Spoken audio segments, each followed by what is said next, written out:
Ladies and gentlemen, the story you are about to hear is true. The names have been changed to protect the innocent.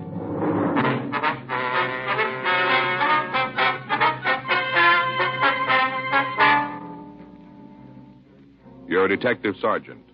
You're assigned a robbery detail. You get a call from an officer in another division. He's come across some information about a robbery. Your job? Check it out.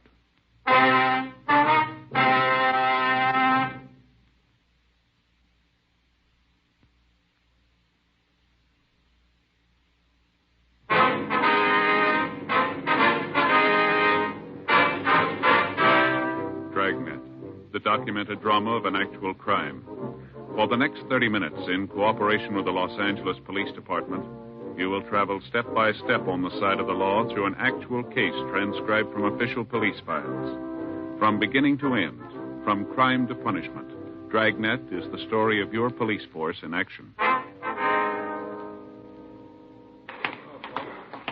It was Wednesday, May 18th. It was hot in Los Angeles. We were working the day watch out of robbery detail. My partner's Frank Smith. The boss is Chief of Detectives Thad Brown. My name's Friday. We were on our way down from the office, and it was 10:47 a.m. when we got to the R&I counter.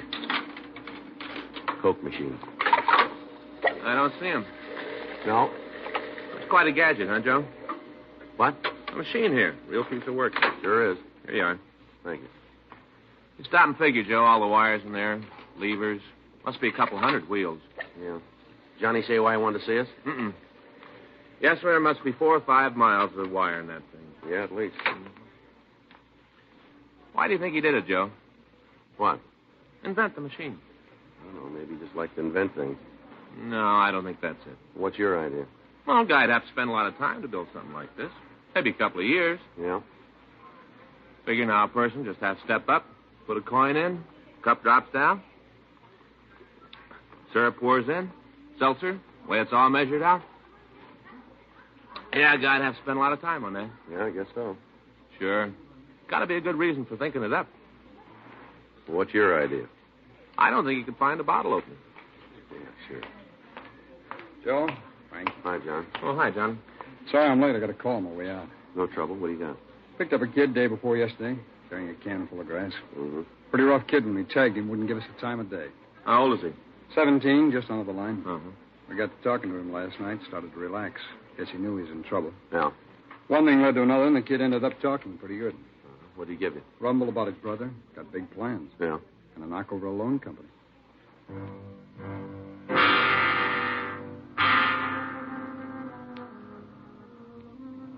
Captain Powers, Frank, and I left the city hall, drove over to Georgia Street Juvenile. We had the suspect brought to one of the interview rooms. All right, sit down, Homer. Homer, this is Sergeant Friday and Officer Smith. They want to talk to you. Joe, Frank, is Homer Rankin. Oh, yeah. Hi, Sam. What do you want? Well, I told them what you said about your brother, Homer. They'd like to go over it with you. That's a lousy deal. What do you mean by that, son? Stinks, that's what I mean. What I told you wasn't supposed to be broadcast. I'm just trying to help you out, kid. Yeah, where's your shovel? Word leaks I turn fink and the services will be real nice. You're all invited. Look, boy, you're not going to help yourself acting like this, and you're not going to do your brother any good either. You tell me all about it, huh? What are you trying to build, Homer? What do you want? Leave me alone. We can't do that, you know it. Try. Look, Homer, you're in trouble. Why make it any worse, huh? You got me for possession, that's all. You ain't going to make any more out of it. All right, let's go. Come on, kid. Where to now? The basement for the rubber hose, huh? Going back to your cell. Good. I didn't sleep good last night. Maybe I can get some sack time. You better do it while you can. What's that supposed to mean? By the time the court gets through with you, you're not going to feel like sleeping, I'm afraid. What do you do? Hmm? Where you work? What's your job around here? Robbery. Big guys, huh? No. Sure, I heard about you fellas. Big-time operators. Guess I should feel pretty good you come to see me. How do you figure that? Well, you don't waste your time on small-time stuff. Well, you better take another look. Huh? We did this morning.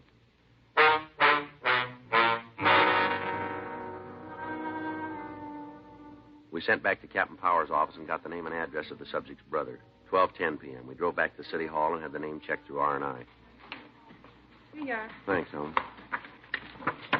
It's a fat package. Well, Let's see the arrest report. it's long. Mm-hmm. Assault, burglary, 211. He's been busy. Yeah. You got a 5-2 there? Here it is. Who's he listed as the next of kin? White, Paula Rankin, 101st Street address. Better talk to him. No, You think the kid told Powers the truth? I don't know. Maybe just wanted to sound big. It's possible. Brother sure fits, though. Mm-hmm. Guy's been lucky. What do you mean? Well, all the arrests, he's never stood a conviction. Let's see if we can change that.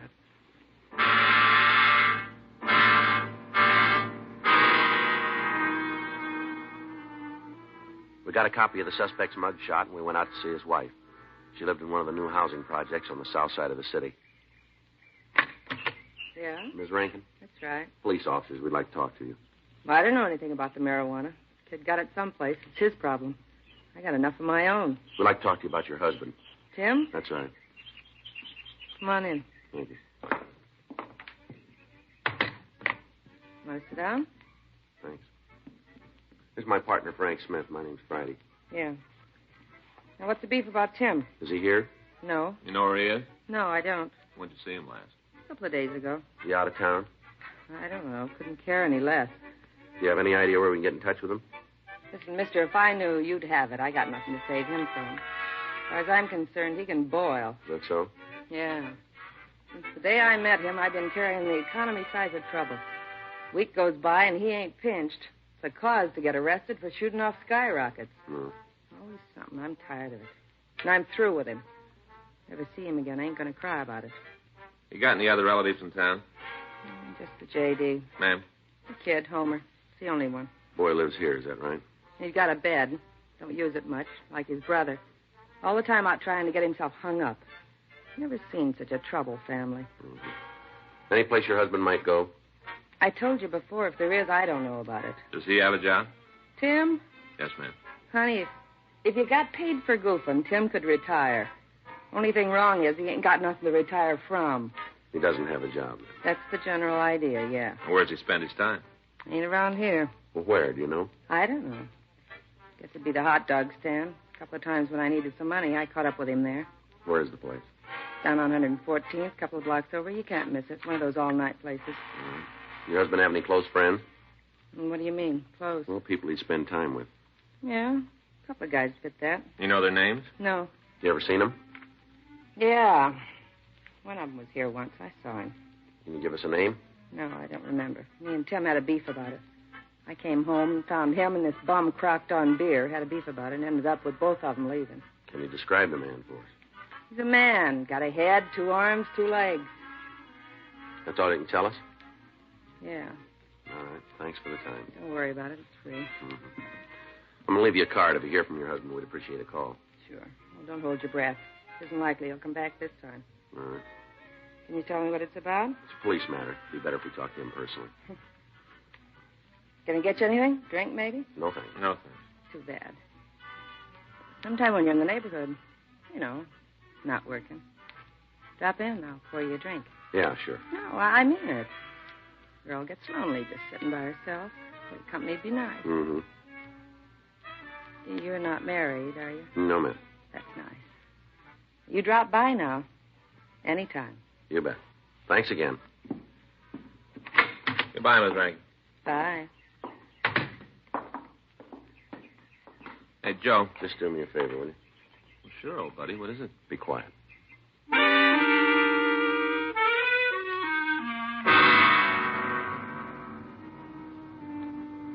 We checked with the neighbors, and they verified Ms. Rankin's story about her husband's absence. None of them were able to tell us where he might have gone. Other than saying that the Rankins fought constantly, they were not able to give us any new information. 2:15 p.m. We drove down to the hot dog stand on 114th. There was no one at the counter who looked like the suspect, Tim Rankin. Yeah, what'll it be? Cup of coffee? Okay, how about you? Number 6, I guess. You make that with cheddar cheese? Yeah. Okay, I'll have one of those. Glass of milk, too. Sure. You want your coffee now? Please. Hot. That's good. That's the way we like it. Not the coffee, the sun. Oh, yeah. And paper says there's 91 Pacific Center. Uh-huh. Yeah, we should be doing more business than we are. Don't understand it, though. Is that right? Hey, you know, cold drinks. Hot day people all the time drinking something cold. Yeah? No offense. Well, that's all right. Malibu, be ready right away. Huh? That's what the number 6 is, Malamute. Oh. You seen Tim Rankin around this morning? Yeah, he was in about 10. You guys friends of his? We'd like to talk to him. He came in, had a cup of coffee with Shelley. Two of them left, I guess, about 10:30. Who was he with, you know? Shelley, Shelley Mitchell. Oh, yeah. Big buddies all the time together. You know where they went? No, I don't know, maybe over Shelley's. Does he live around here? Yeah, he's got a pad a couple blocks over. Hey, your dog ought to be ready.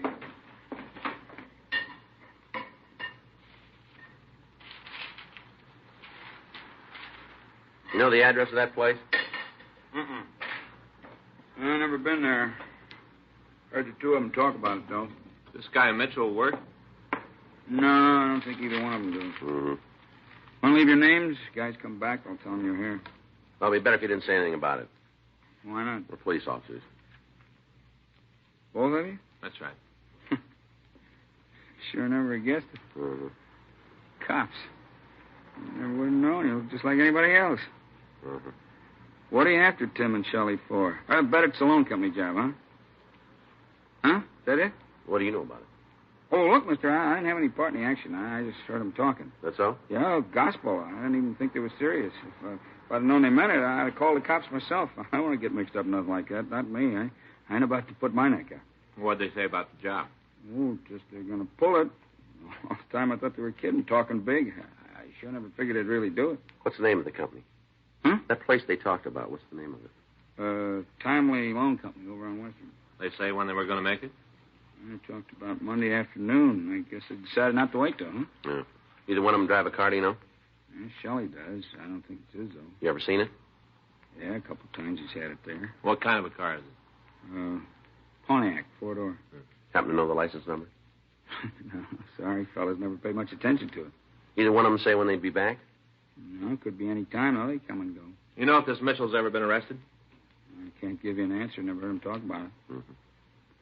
Oh, when they hit the place? What? When they robbed the loan company. I never read nothing about it. Papers haven't got it yet. Anybody hurt? Why do you ask that? Oh, kind of figures, that's all. Yeah? Sure, I know one thing for sure. I wouldn't want to get in Shelley's way. The leg don't slow him down a bit. What do you mean? He's got a wooden leg, you know. Here, the right one. Told me once he got wounded in the war. Is that right? He still walks with a little limp, like this. Mm-hmm. I saw him tangle with a guy once, happened in the alley out in back. Yeah? He almost knocked the fella's head right off his shoulders. Real punch. Is that right? Yeah, that's why I asked if anybody been hurt. Shelley being like he is. Yeah. Of course, I guess he wouldn't hit anybody. Be no need for it. What do you mean? Well, he just wouldn't have to, that's all. Yeah. Both of them got guns.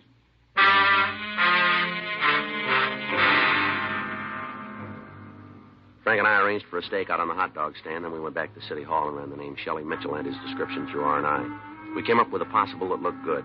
The mug shot was pulled and shown to the owner of the hot dog stand. He gave a positive identification. We contacted Army authorities and requested what information they could give us. Yes, sir, huh? When was it? I see. You have those numbers? Right. No, I haven't. All right, Lieutenant, thanks again. Friday. Michigan, 5211. Extension 2511. No, it's 25. Right? Okay, many thanks. How about it, Joe? Looks good. He was given a dishonorable discharge. For what? Theft. Spent a couple of months in the stockade, and then the Army kicked him out. Yeah. They'd like to talk to him again, though. Well, how come? Well, according to the lieutenant, it seems after he left, they got to check, and he didn't leave alone. What do you mean? Took 345 automatics with him.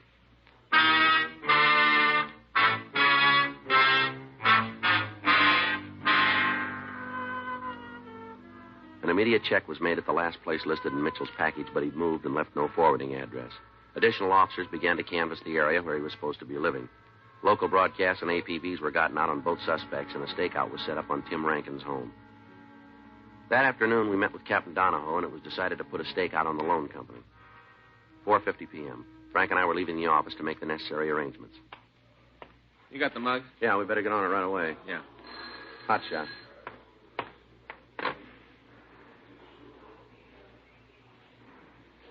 We missed it. Huh? Timely Loan Company. Yeah. It was just held up.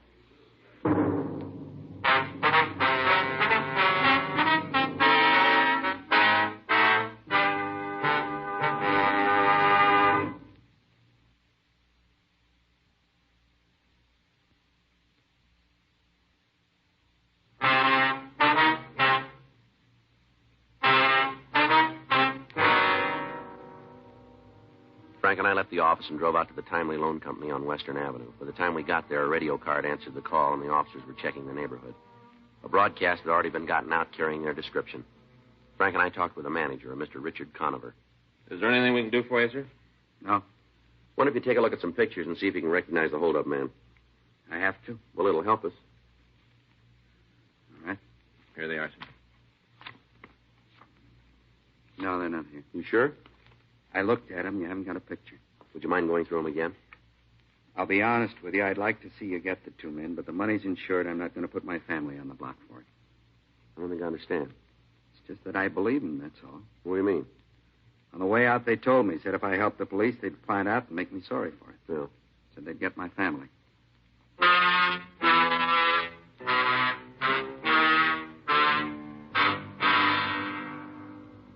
We went over the description Conover had given the uniformed men. It could have fit almost anyone. The crime lab came out and went over the offices of the loan company. They found nothing that would aid us. The people in the immediate vicinity were interviewed. None of them were able to give us a good description of the suspects. The victim, Richard Conover, was taken to the city hall where Frank and I talked to him for over an hour. 8:14 p.m. Mr. Conover, we need your help. If we don't have it, our job's going to be 5 times as hard. I've told you I'm not going to put my family in jeopardy. Well, now, look, we'll put a policeman in your house. He'll be there 24 hours a day until we come up with the thieves. There'll be an officer with your children. Nobody's going to get near him. That's ridiculous. What do you mean? I'm not going to subject them to that kind of supervision. Well, then maybe you better take another look, Mr. Conover. There are 2 men in this city who've held you up. They've made threats on your life. Now, we don't blame you for being concerned, but this isn't going to help. Unless you go along with us, our hands are tied. There isn't anything we can do. Now, you've got no reason to believe that these men aren't going to try to get at you, even if you don't talk. You're the only one who can identify them. Pretty soon they're going to think about that, and then we won't be able to stop them. And you and your family are in trouble now, whether you talk to us or not. All right, I'll tell you.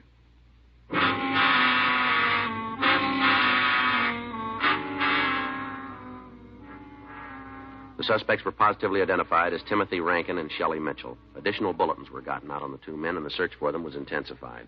Officers were dispatched to Conover's home in the event that the 2 thieves tried to make good their threat. Rankin's brother was re-questioned at Georgia Street Juvenile, but either he couldn't or else he wouldn't aid us in apprehending the suspect. 11:30 that night, Frank and I were ready to leave the office. You sign the log, Joe? Yeah, let's go. I get it. Robbery Friday. Hello? Robbery Friday. Oh, yeah, Benson. Wait a minute. Give me that again, will you? Be right out. Benson and Stromwell. Yeah? They found the suspects.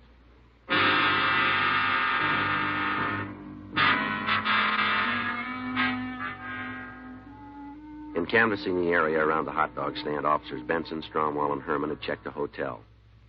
When the clerk was shown pictures of the suspects, he said the 2 men who looked like the pictures were staying in the place. However, when the rooms were checked at the suggestion of the manager, Rankin and Mitchell were not there. They staked out the room, and we were called. When Frank and I arrived, we took up our positions in the room while the other officers covered the entrances to the hotel. 4:15 a.m. We waited. What time you got? Wait a minute. Kind of hard to see without a light. 4:30. Well, the hats did a good job. Yeah, like finding a needle. Mm-hmm. You heard how Herman's coming with the books? I was talking to him the other day. Said he doesn't think he's ever going to make a lawyer. I guess it's rough with the hours he's got. Yeah, it works out, though. What do you mean? He told me that when he and Stromwell got a stakeout together, they'd ask each other questions. You know, try to study that way. Yeah, that's a hard way to do it. Right. Yeah.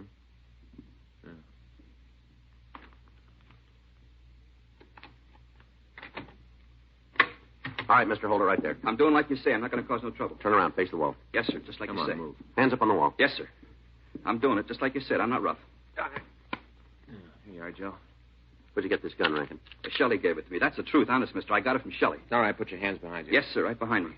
All right, you can turn around now. Don't shoot, mister. Huh? Please don't shoot. Turn around. Yes, sir. Where's Mitchell? I don't know. Oh, come off it. Now, where is he? Well, I don't know, mister. That's the truth. I just don't know. Yeah. Well, look, if I did, I'd tell you. Honest, I would. When'd you see him last? A couple hours ago. Where? A coffee place on Vermont, sir. Is he still there? I don't know. What was he doing? He was talking to another fella. Who? A guy named Randolph Bennett, sir. I'm not sure that's his real name, though. Is he coming back? No, sir. He doesn't live here. Clerk says he does. Well, who are you talking about? Mitchell. Oh, I meant Bennett. He doesn't live here. Mitchell does, but Bennett doesn't. Mm-hmm. Now, how about an answer? Well, I'm sorry, sir. I don't know what you're talking about. Mitchell, is he coming back? Well, I don't think so. Why do you say that? Well, we had a fight. I don't think he'll be back, sir. What'd you fight about? Well, it's something he wanted me to do. I didn't want any part of it. What was it?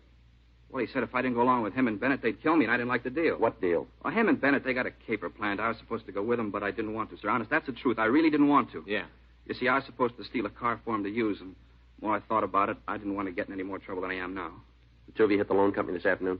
Yeah, that's right, sir. This fella Bennett, he was with you? No, sir. We met him tonight. Him and Shelley planned this other deal. They wanted me to go with them, but I didn't want to. Honest, that's the God's truth, sir. I didn't want to. That's why we had this fight. Well, what's the deal? Well, they figured to start out about 9 in the morning. Shelley's got it all figured. They say they can hit about 8 places, and the two of them are going to leave town. What are you talking about? Well, this deal, they're going to rob some loan companies. What about this fella Bennett? You know him? No, sir. He's a friend of Shelley's. They've known each other, though, for a long time. Where's he from? Oh, back east someplace. I'm not sure where. I just know the cops are after him, though. Why? Well, he broke out of jail while he was waiting to be tried. What was the charge? Kidnapping and murder.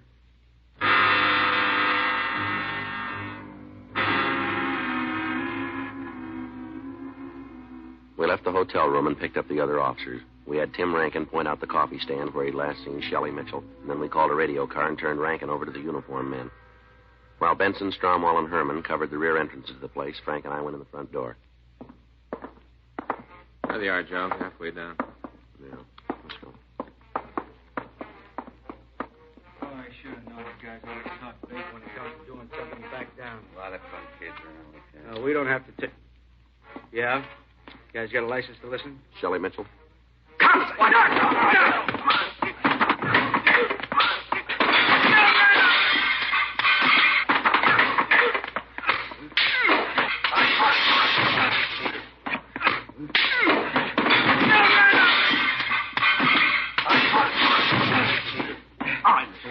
Come on, get up. You okay, Joe? Yeah. What about Bennett? He's all right. Lousy cops. Lousy, rotten cops. Turn around. Give me your cuffs, will you, Joe? Here. Come on, turn around. I'll take care of Bennett. All right, Mitchell, turn around. All a stick of deals. All right, come on, move. How'd you get to me? Don't you worry about that. Rottenest, lousiest deal I ever heard of. Where'd you get this gun? I bought it. From the government, huh? Well, that's none of your business. All right, we'll go your way. Lousy 12 hours. 12 more hours you'd have missed us. This afternoon we'd have been on the way. You'd have never found us. Yeah, you really believe that, don't you? Oh, sure. We'd have gotten a start. You'd have been dead. Looking all around. Never found us. Yeah, just like now.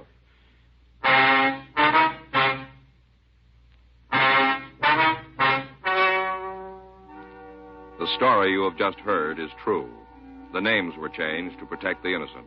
On September 16th, trial was held in Department 92, Superior Court of the State of California, in and for the County of Los Angeles. In a moment, the results of that trial.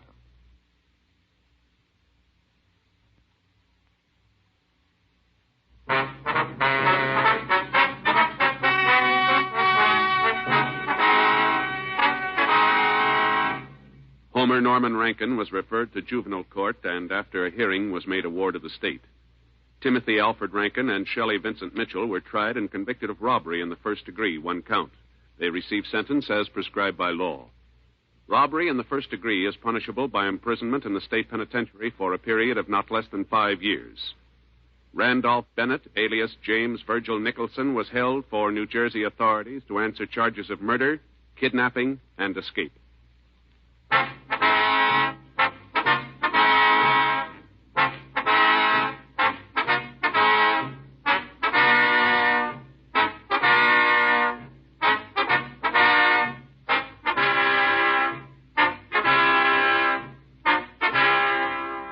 You have just heard Dragnet, a series of authentic cases from official files. Technical advice comes from the Office of Chief of Police W.H. Parker, Los Angeles Police Department.